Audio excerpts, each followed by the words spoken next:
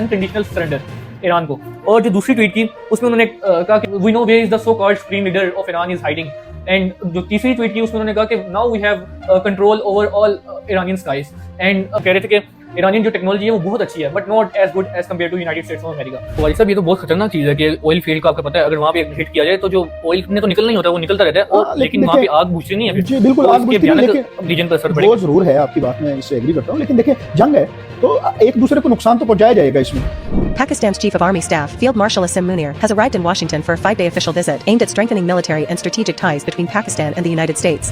देखें ये एक चीज तो आपने सुनी होगी कि everything is fair in love and war. Haifa city को टोटल उन्होंने बर्बाद कर दिया. उसका ये मतलब है कि ईरान ये उनको मैसेज दे रहा है इंटरनेशनल कम्युनिटी को भी, और उन लोगों को जो इजराइल को भी सपोर्ट कर रहे हैं उनको ये बता रहा है कि हम कैपेबल हैं, आपकी जो ये इकोनॉमिकल शाहराग है ना इसको भी काट सकते हैं.